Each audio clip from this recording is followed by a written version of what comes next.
내 사전에 불가능이란 없다라는 말을 했던 나폴레옹. 제가 고민을 좀 해봤어요. 왜 똑같은 사전을 쓰는데 그 사람 사전에는 불가능이란 단어가 없을까? 제가 정확하게는 잘 모르겠지만 그 잡학에 의하면 그 사전에 불가능이란 단어를 찢어가지고 없애버렸다고 그래요. 그러니까 자기 사전에 불가능이 없다 이렇게 이게 정설인지 낭설인지 모르겠습니다만은 일리는 있는 것 같습니다. 자, 그러다 보니까 나폴레옹이 모든 일을 자신 있게 하고 자신 있게 하다 보니까 일의 성취력도 좋고 진취력도 굉장히 좋았습니다.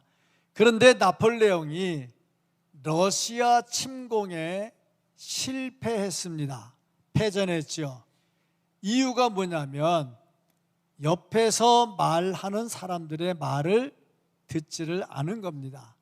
그때에 나폴레옹이 러시아를 침공하려고 할 때에 새를 연구하는 사람들이라 그러나 조류학자들이나 그 주변 사람들이 뭐라고 말했냐면 철새가 움직이는 것을 보니까 겨울이 빨리 올 것 같습니다.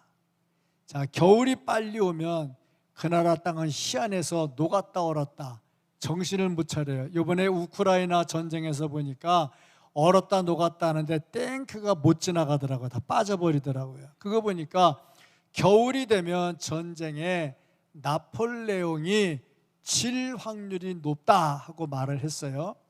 그러고 보니까 나폴레옹이 기분이 좀 나쁘죠. 니들이 뭘 안다고 그래. 나약한 인간들이 뭘 안다고 그래. 그래서 그들의 조언을 무시하고 전쟁을 일으켰습니다. 아니나 다를까 겨울이 빨리 오는 바람에 얼었다 녹았다 하면서 전쟁이 만신창이가 됐죠. 이것을 보면서 우리가 깨닫는 바가 있습니다. 사람이 무엇을 하든지 자기 주관력이 뚜렷하고 진취력이 있으면 일을 잘 합니다. 그런데 옆에서 하는 사람 말을 도무지 듣지 않으면 나중에 문제가 생기더라 하는 거죠. 교회도 보면은 열심히 있는 사람, 일 잘하는 사람 누구냐? 열정적이야. 자기가 하는 일에 확신을 가지고 있어. 막 진취력이 있죠. 그런데 그러다 보니 다른 사람들과의 대화가 잘 안 돼. 그래서 화목이 깨지는 경우도 있더라 하는 겁니다. 사람이 살아가는데 진취력이 있고 무슨 일을 추진해 나가는 것도 좋지만 옆에 있는 사람과 대화하는 것도 참 필요하다 하는 거죠. 그런데 대화를 해야 되는데 우리가 신앙생활 하다 보면 절대 대화를 하지 말아야 될 부분들이 생깁니다. 우리나라도 한때 교계가 시끄러웠는데 이 WCC의 문제, 그래서 합동 측과 통합 측이 1959년도에 갈라졌지요. 왜 그러냐면 에큐메니칼 문제가 되는 겁니다. 그래서 이 WCC 대회가 우리나라에서 한번 세계 대회가 열릴 때 이 보수 측에서 반대를 많이 했지요. 왜냐하면 WCC는 종교 간의 대화를 하자는 거예요. 아니 종교 간의 대화를 하자는데 왜 반대해야 되느냐? 반대할 이유가 없지요. 그런데 목숨 걸고 반대를 합니다. 왜냐하면 대화를 하려면 저 사람 말을 인정해 주는 게 좀 있어야 돼. 저 사람 말을 인정해 주지 않으면 대화가 안 됩니다. 자, WCC랑 전 종교가 대화를 하자 하고 보니까 무슨 문제가 생기냐면 우리는 오직 예수 그리스도로 인한 구원, 예수님의 십자가와 예수님의 부활로 인한 구원을 강조하고 그걸 주장하고 있어요. 근데 우리 알다시피 다른 종교는 극락이 있다고 그러잖아. 그런 종교 간의 대화가 되면 우리의 구원을 주장하는 것처럼 저 사람들의 구원도 인정해 줘야 되거든요. 그러면 무슨 문제가 생기냐? 오직 예수 그리스도로 인한 구원, 나로 말미암지 않고는 아버지께로 올 자가 없느니라 하신 예수님의 말씀이 무너져 버리는 겁니다. 그러니까 절대 대화할 수 없죠. 그러다 보니까 완전히 니네만 잘났냐, 니네만 구원받냐 하면서 이제 대화가 단절이 되지요. 자, 그래도 우리는 어떻게 되느냐? 대화가 단절이 되더라도 예수 구원은 절대 물러설 수 없다 하는 겁니다. 그러고 보니 세상이 우리 그리스도인들을 그냥 내버려 두지를 않지요. 왜냐하면 이 그리스도인들 지네만 잘나서, 자, 그러다 보니 구원 문제도 이렇게 되지요. 그러다 보니 기독교인들과 대화가 잘 안 되더라. 그래서 기독교인들을 공격을 합니다. 오늘 본문 말씀도 보면 사도들을 잡아다가 감옥에 가두지요. 공격합니다. 왜 공격하느냐? 그냥 내버려 두면, 기독교인들이 많아지면 자기들의 힘이 약해지는 겁니다. 그러니까 어떻게든 기독교인들을 무너뜨리려고 공격을 하지요. 그런데 놀라운 것은 쇠가 단단해지는 비결은 불 속에 달궈가지고 꺼내서 망치로 두들기고 다시 불 속에 집어넣어서 달궈가지고 망치로 두들기고, 그래야 쇠가 더 단단해지죠. 이것처럼 그리스도인들은 핍박, 환난, 박해 이게 오면 더 강한 그리스도인으로 만들어지는 줄로 믿습니다. 이것이 우리가 가지고 있는 신앙입니다. 그래서 이런 사람들이 가르쳐서 뭐라고 말하느냐? 말릴 수 없는 사람들이다, 이렇게 말을 합니다. 제가 어느 글을 봤더니 현역 장군, 군대에서 별 달고 있는 사람이 갑자기 전역을 신청해요. 왜 그러냐 그랬더니 나 지금 선교에 불 붙어가지고 선교사 나가려고 그런다. 선교에 불 붙어가지고 별도 다 띄고 가는 사람이 있어요. 그런가 하면은 어떤 사람들은 재산을 다 정리해서 그 재산을 가지고 선교사로 나가는 사람도 있습니다. 그런가 하면 어떤 사람은 회사의 중직을 사표내고 교회에 섬기겠다, 그래서 교회에 와서 무보수로 일하는 사람들도 있습니다. 누가 봐도 미친 사람들이죠. 이런 사람들을 뭐라고 말하느냐? 말릴 수 없는 사람들이다. 뜨거운 열정이 있다는 거죠. 그렇다면 예수 믿는 나, 지금 이 무더위 속에, 장마철 속에 예배 드리러 나와서 앉아있는 나는 어떤 열정을 가지고 있는가? 나는 얼마나 뜨거운 모습으로 신앙생활을 하고 있는가? 세상이 볼 때 말릴 수 없는 사람인가? 세상이 볼 때 얕잡아 보는 사람인가?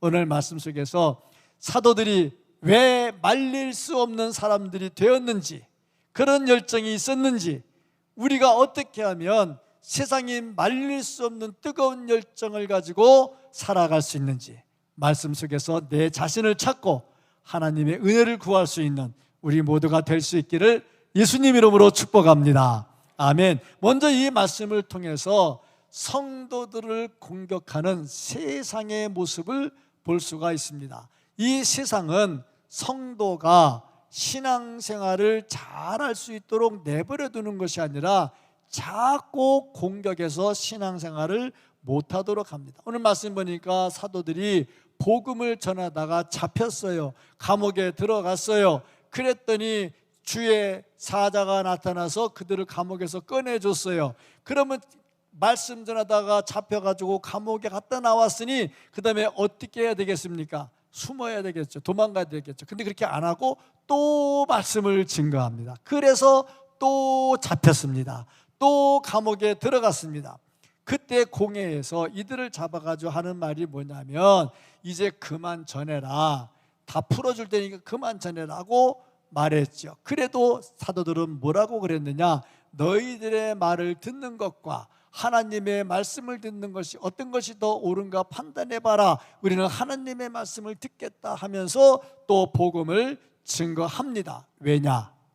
복음은 사실이기 때문에 그렇습니다. 사실, 누가 만들어낸 이론이 아니라 사실입니다. 팩트라고 하는 거죠. 팩트는요 굉장히 중요한 겁니다. 요즘 텔레비전에 보면은 뭐 네가 맞냐 내가 맞냐 뭐 가짜 뉴스냐 그럼 막 시끄러워요. 그런데 꼭 그중에 나오는 말, 이거는요 팩트니까요 하고 얘기하는 게 있어요. 팩트는요 바꿀 수가 없는 거예요. 복음은 역사적인 사실입니다. 예수 그리스도의 십자가의 죽음과 예수 그리스도의 부활은 우리의 구원, 유일한 구원인 것, 이건 팩트, 사실이란 말입니다. 그러니까 감출 수가 없지요. 그래서 제자들이 뜨거운 모습으로 이 복음을 증거합니다. 그러다 보니 세상이 가만두지 않지. 왜? 가만두어서 복음이 자꾸 전파되면 자기들의 입지가 곤란해지니까 자꾸 박해합니다. 박해하다 못해 유혹까지 합니다. 박해도 무서운 거지만 유혹은 또 더 무서워요. 지금 우리나라는 종교의 자유가 있기 때문에 박해하지 않습니다. 그런데 유혹하지요. 유혹해서 우리의 신앙을 흔들지요. 그래서 어떻게 하든 무너뜨리려고 하고 있더라 하는 겁니다. 뭐 우리나라도 초기에는 박해가 있었지요. 토마스 선교사가 복음을 전하려고 들어왔다가 대동강에서 목이 잘리는 참수형을 당하지요. 그런가 하면 주기철 목사님은 신사참배를 반대하다가 감옥에 갇히고 그러다가 순교를 하지요. 이렇게 박해가 있고 박해가 없는 시대에는 유혹을 통해서 많은 공격을 해서 성도들을 무너뜨리려고 하고 있습니다. 그런데 중요한 거, 아무리 그래도 복음은 더 강력하게 전파된다고 하는 것입니다. 조금 전에 말씀드렸지만 쇠를 불에 달궈서 때리면 더 강해지는 것처럼 우리 그리스도인들은 더 강해진단 말이죠. 그래서 터툴리안 교부가 이런 말을 했어요. 불에 태워서 흩트러 봐라. 그리스도인들을 죽여가지고 가루를 만들어 봐라. 그러면 그 가루가 씨가 되어 더욱더 번성하게 될 것이다.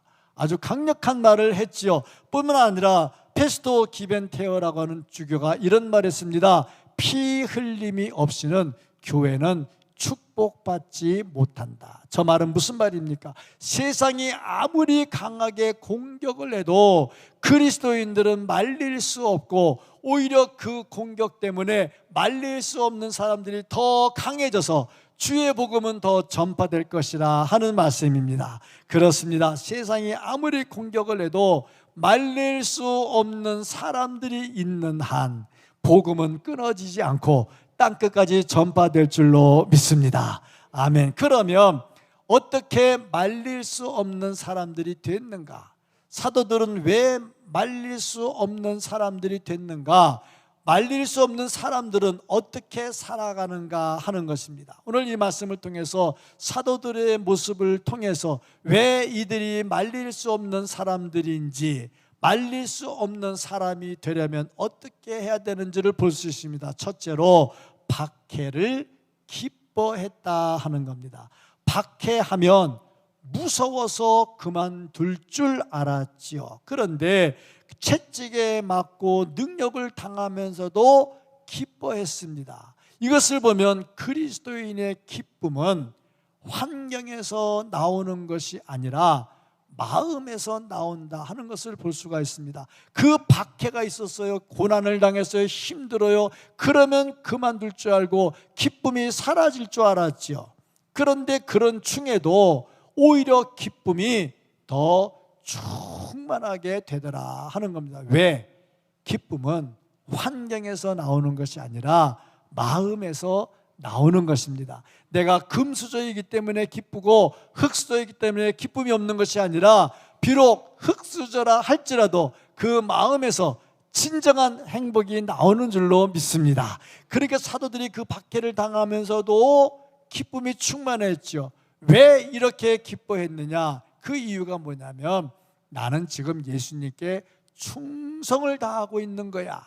그러니까 기쁨이 있죠. 예수님께 충성을 다하는데 예수님께 충성을 다하면 어떤 일이 일어나느냐? 흔적이 나타나요. 사도 바울, 나를 더 이상 괴롭히지 말라. 내가 그리스도의 흔적을 가지고 있노라 그랬거든요. 예수 믿고 주를 위해 헌신하다 보니까요 흔적이 나타나요. 그러니까 막 기쁨이 있는 거죠. 또 그런가 하면은 예수님과 함께 동일한 경험을 내가 당하고 있다는 거죠. 누리고 있다는 거죠. 예수님 고난당했잖아요. 십자가 달려 돌아가셨잖아요. 그러니까 내가 고난당하면서 예수님의 십자가를 생각하면서 동일한 경험을 함께 나누고 있다는 거죠. 예수님의 십자가의 고난을 내가 함께 나누고 있다. 그러니까 기쁘잖아요. 그렇잖아요. 내가 무슨 일 하는데 내가 좀 주님과 함께 하고 있어. 내가 좀 주의 일하고 있어. 주님이 하신 일을 나도 하고 있어. 막 기쁨이 충만하거든요. 또 한 가지가 있다면 나는 지금 예수님 말씀에 순종하고 있는 거야.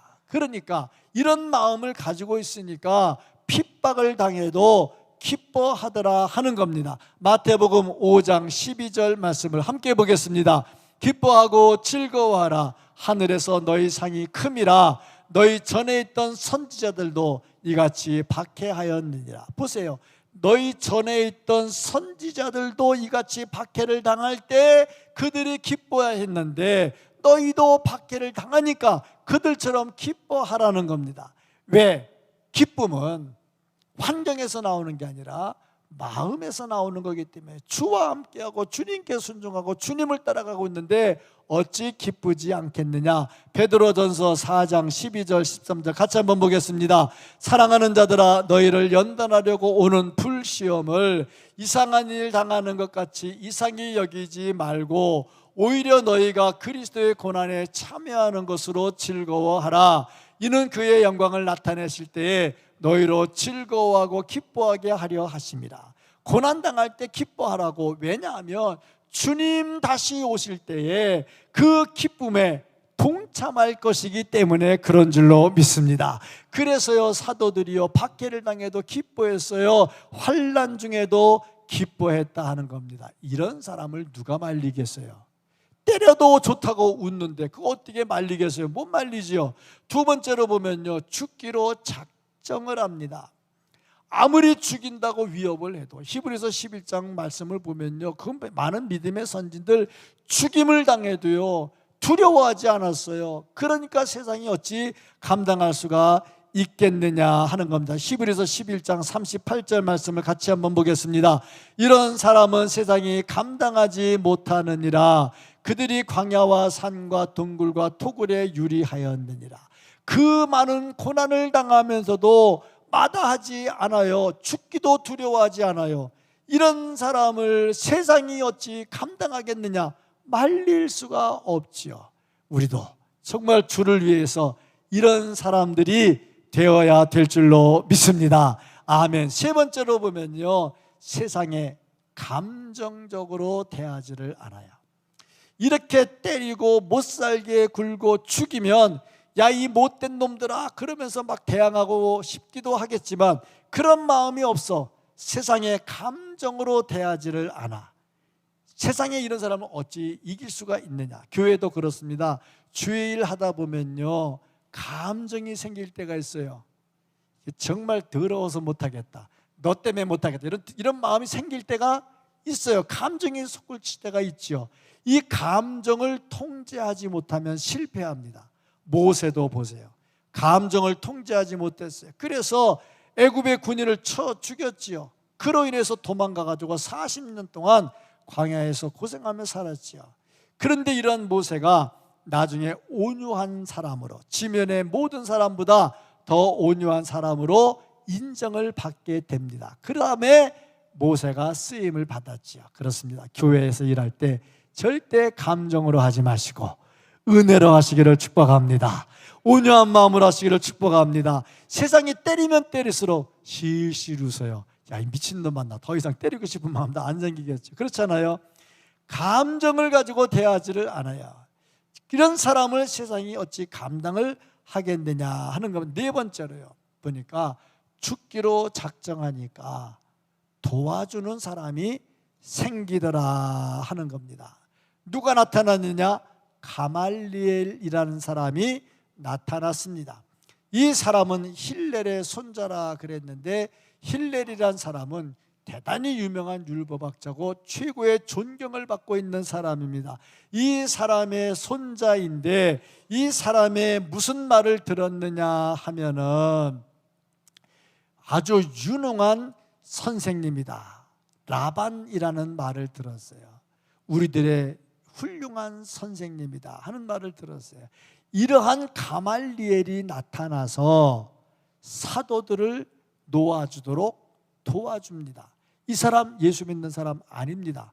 바리새인입니다.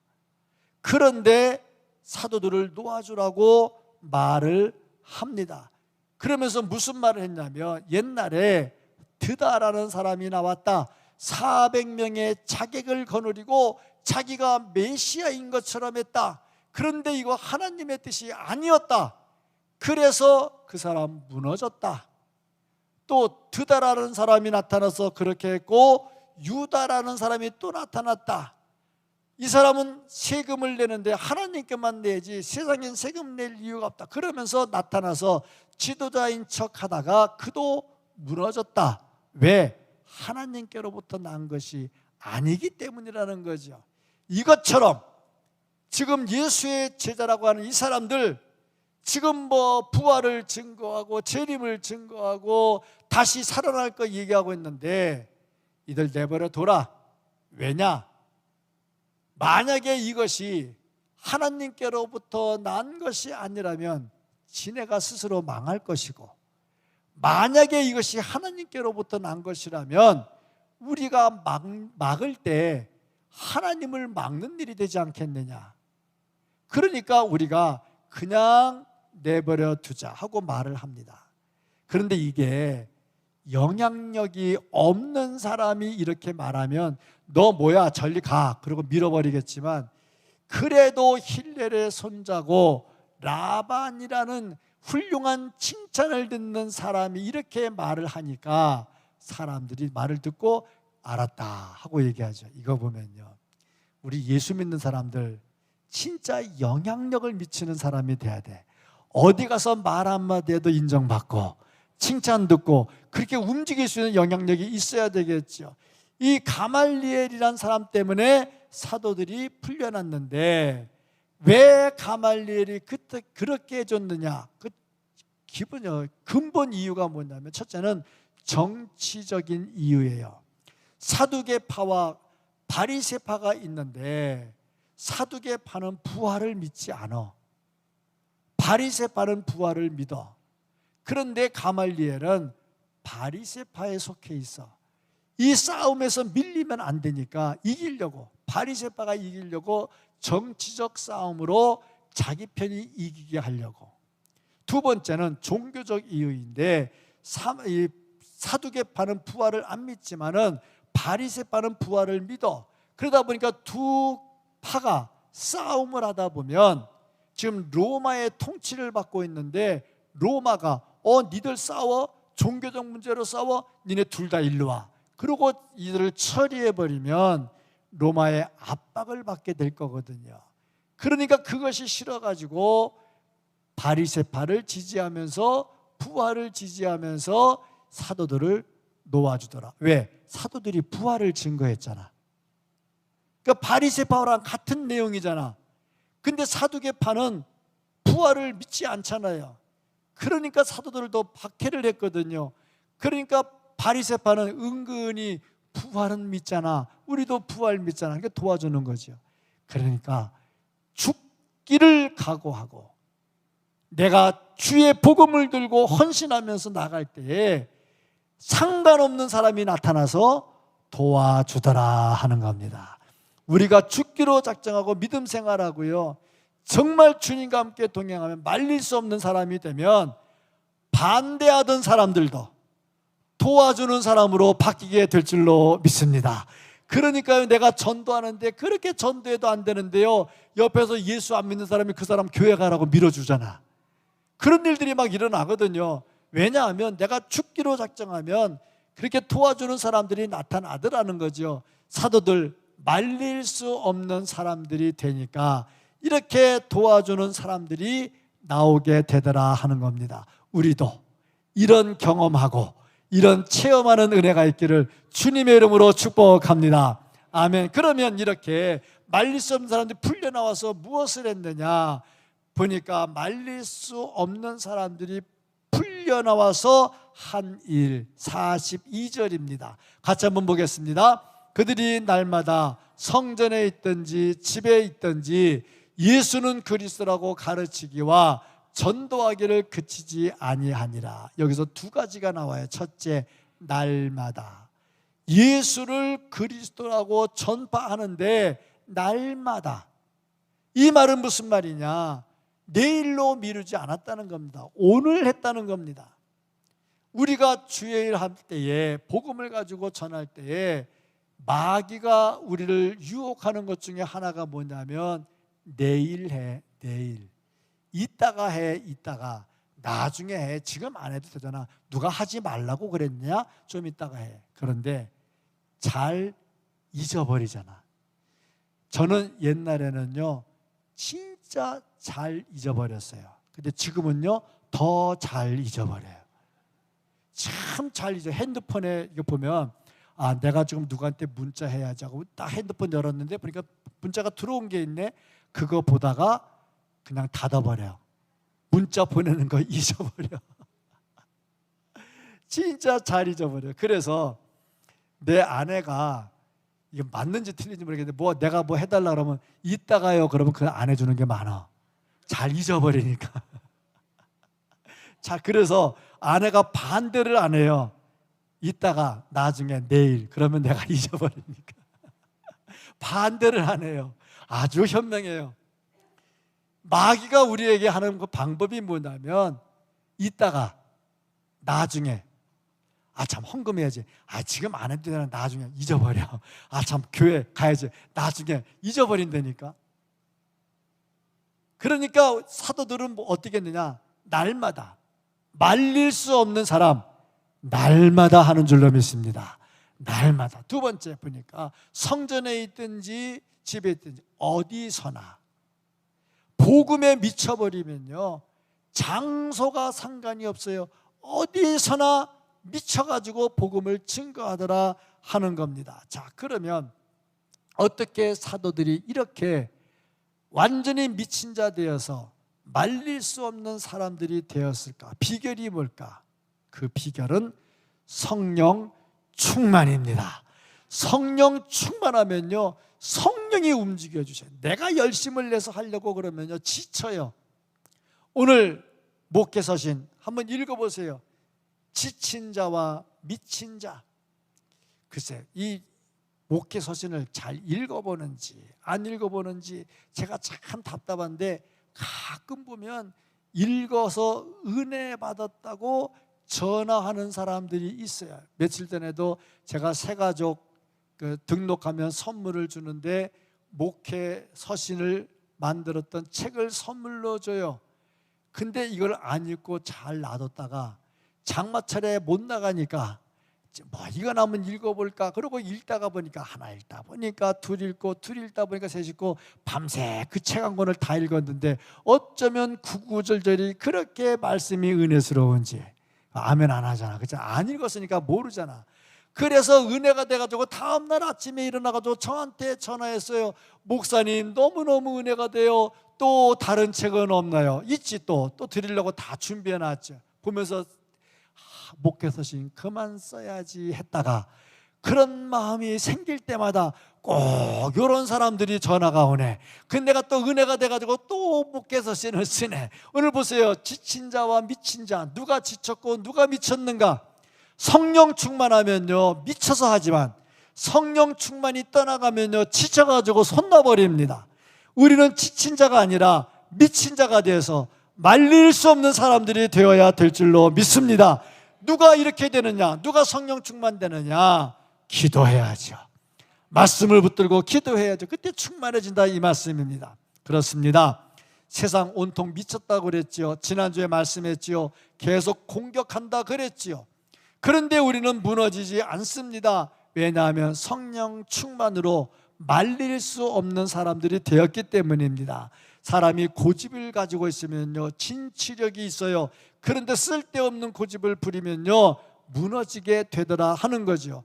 그럼에도 불구하고 우리는 고집을 가지고 있는데 구원은 오직 예수 그리스도, 예수의 십자가와 예수의 부활로만 구원을 받을 수 있다는 것, 절대 이것은 양보할 수가 없지요. 그래서 이것을 붙들고 강력하게 증거해야 되는데 세상이 말릴 수 없는 고집을 가지고 해야 된다는 겁니다. 누가 할 수 있느냐? 성령 충만한 사람이 할 수 있습니다. 성령 충만해서 정말 이 강력한 고집을 가지고 말릴 수 없는 사람이 되어서 이 땅에서도 복음으로 승리하고 주님 다시 오실 날 기쁨으로 맞이해서 영원한 천국에 가서 상급받아 누릴 수 있는 우리 모두가 될 수 있기를 예수님의 이름으로 축복합니다. 아멘. 말씀을 상고하면서 기도합니다. 말릴 수 없는 사도들, 나는 어떤 존재인가? 세상이 우습게 보는가? 말릴 수 없는 사람인가? 성령 충만으로 말릴 수 없는 사람 되어서 이 땅에 승리하고 살게 하여 주옵소서. 다 함께 한 2, 3분간 간절한 마음으로 기도하겠습니다. 사랑이 많으신 하나님 아버지 감사합니다. 오늘도 이렇게 주의 전에서 말씀을 선포하며 기도할 수 있도록 은혜를 주시니 진심으로 감사합니다.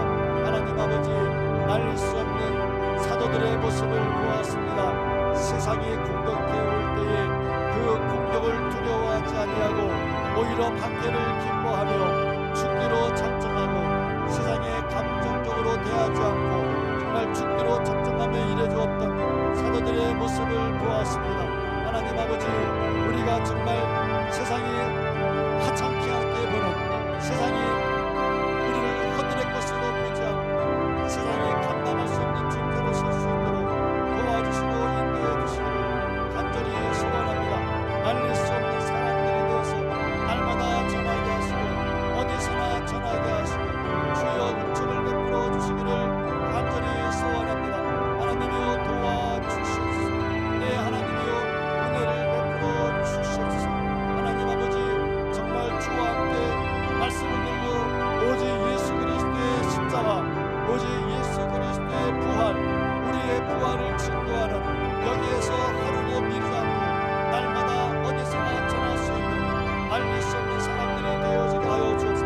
세상이 우리를 공격해 올 때에 주여 그 공격을 두려워하지 않고 오직 주님의 십자가 붙들고 주님을 찬양하며 손을 들고 주님을 찬양하며 주께 영광을 돌릴 수 있는 우리들이 되게 해 주시기를 간절히 소원합니다. 하나님이여 도와주시옵소서. 아버지 하나님이여, 그저 교회 다니는 사람이 아니라 예수 믿는 사람, 말씀을 붙들고 사는 사람, 성령의 사람이 되게 하여 주시옵소서. 능력의 사람이 되게 하여 주시옵소서. 한번 예수 믿는 이상 절대 변할 수 없는 능력을 가지고 살아갈 수 있는 우리들이 되게 하여 주시옵소서. 간절히 소원합니다.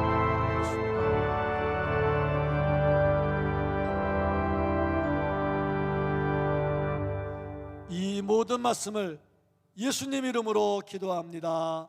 아멘.